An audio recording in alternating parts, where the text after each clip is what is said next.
E aí, pessoal, bem-vindos a mais uma análise. Hoje, a gente vai pegar uns documentos bem densos e transformar tudo em conceitos super claros.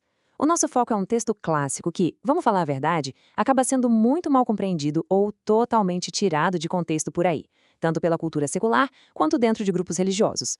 A nossa ideia aqui é mergulhar de cabeça e mostrar de forma super objetiva a estrutura de relacionamentos que o apóstolo Paulo descreve. Vamos ver como cada peça desse grande quebra-cabeça se encaixa nessa visão clássica. Bom, para a gente não se perder, aqui vai o nosso roteiro, tá? São 6 passos. Primeiro, o princípio governante. Depois, o papel da esposa. Em terceiro, o papel do marido. 4, filhos, focando em obediência e honra. 5, pais e a educação espiritual. E por último, a gente amarra tudo na visão bíblica integrada. Certo, começando pelo começo. A seção 1, o princípio governante, e o subtítulo aqui é a chave hermenêutica. Basicamente, Paulo constrói toda a teologia dele em cima de uma fundação muito específica. E aí a gente chega nesse número 2. Por que 2? Porque existem exatamente 2 versículos, os versos 18 e 21, que vêm antes daquelas instruções todas sobre família. Eles funcionam como uma verdadeira lente de aumento. A chave de interpretação para a gente conseguir entender tudo o que vem a seguir. Olha só o que essa chave revela e prestem muita atenção porque essa é literalmente a cola que segura o negócio todo. O princípio governante exige a submissão mútua no temor de Cristo e ser cheio do Espírito Santo. Ou seja, toda e qualquer dinâmica em casa precisa operar sob a autoridade de Cristo e não baseada em joguinhos de poder ou hierarquias puramente humanas. Sem essa sujeição mútua e essa base espiritual, a estrutura inteira simplesmente desaba. Nada do que a gente vai ver adiante funciona sem esse alicerce. O que nos leva à nossa segunda sessão, o papel da esposa, com esse subtítulo muito interessante de que a submissão atua como força e não como fraqueza. É aqui que a coisa começa a desafiar de verdade o que a gente está acostumado a ouvir hoje em dia. Vamos olhar para essa definição estrita de submissão bíblica apresentada no material. Ela é colocada como a disposição voluntária de apoiar a liderança do marido. Então, longe de ser uma regra empurrada goela abaixo, o texto descreve isso como uma escolha ativa. Um paralelo direto com a forma como a igreja apoia Cristo, de livre e espontânea vontade, sabe? E aqui entra um ponto absolutamente crucial. O teólogo Wayne Grudem diz o seguinte: submissão bíblica é a disposição voluntária de apoiar a liderança do marido. Não é inferioridade, passividade ou concordância com o pecado. É essencial entender os limites disso. Diante de Deus, conforme Gálatas 3:28, o valor é exatamente o mesmo. Então, ser passivo ou engolir coisas erradas simplesmente não faz parte dessa definição, de jeito nenhum. Essa comparação que a gente está vendo quebra vários mitos. Do lado esquerdo, vemos o que definitivamente não é. Não é se sentir inferior, não é obediência cega, não é anular quem a pessoa é e, com certeza absoluta, o texto não apoia tolerar nenhum tipo de abuso. Já do lado direito, a gente vê o que é de fato. A base é o termo Ezer, lá do Gênesis, traduzido como ajudador idônea, a mesma palavra usada para Deus como nosso socorro. Significa ter voz, ter opinião, ter influência e construir junto. É uma postura extremamente fortalecedora. Avançando, chegamos à terceira sessão, o papel do marido. O subtítulo é Responsabilidade Sacrificial. E nossa, o texto original coloca um peso enorme, o maior de toda a estrutura familiar bem nos ombros do marido. É uma reviravolta e tanto para as leis daquela época. O John Stott resumiu isso de um jeito impecável. Ele diz que a maior revolução de Paulo foi equiparar a autoridade do marido ao sacrifício de Cristo. Pensa nisso. No primeiro século, isso mudou tudo. Sai o foco nos direitos do homem e entra um nível de responsabilidade absurdo, um chamado para amar até as últimas consequências, dando a vida pela esposa. Agora, o que chama muita atenção aqui é a observação do teólogo R.C. Sproul sobre o nosso problema moderno. Hoje em dia, é super comum a gente associar qualquer tipo de autoridade à opressão, né? Mas o paradigma bíblico inverte o jogo. A autoridade aqui significa responsabilidade sacrificial.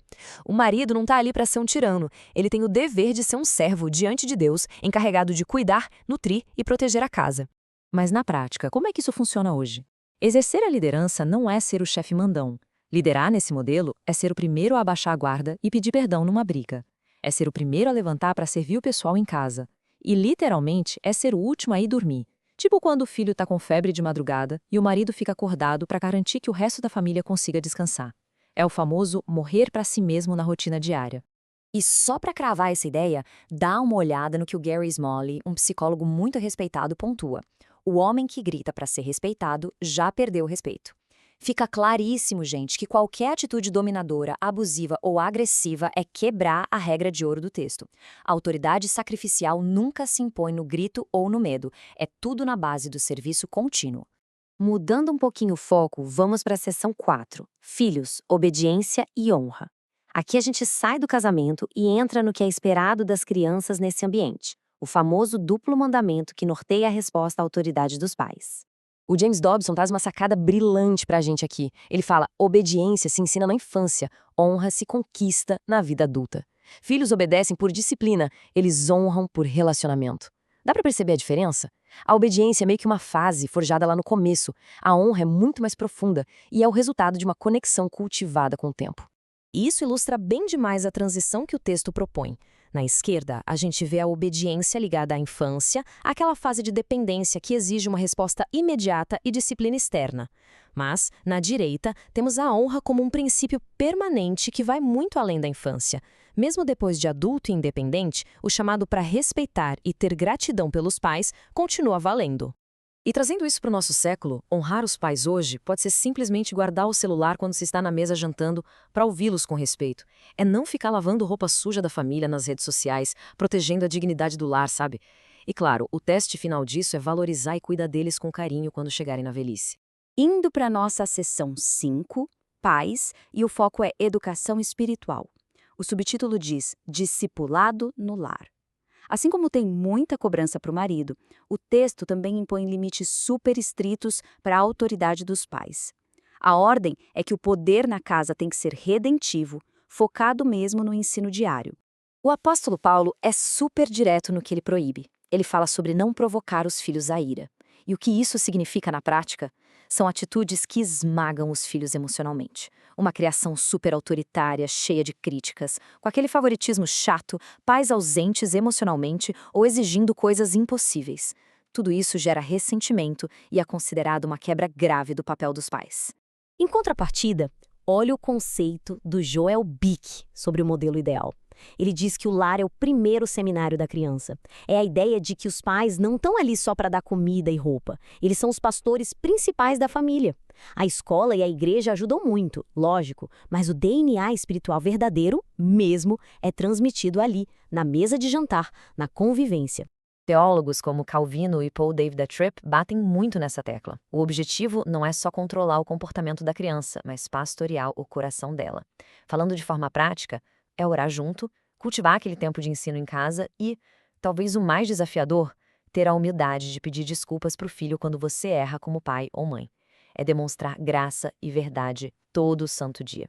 Beleza, vamos encaminhar para o final na seção 6, a visão bíblica integrada. Subtítulo, Igualdade e Propósito.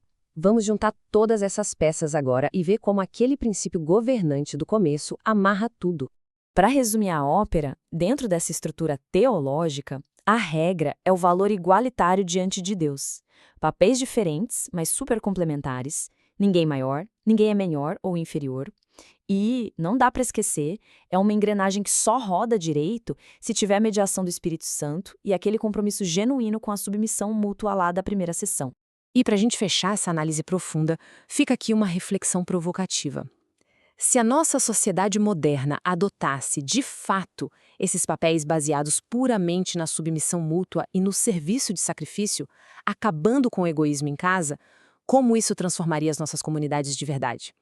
É de explodir a cabeça pensar no impacto prático e real que esses princípios antigos teriam hoje. Fica o convite para a gente investigar isso ainda mais. Pessoal, muito obrigado por acompanharem e continuem sempre curiosos em busca de aprendizado. Até a próxima!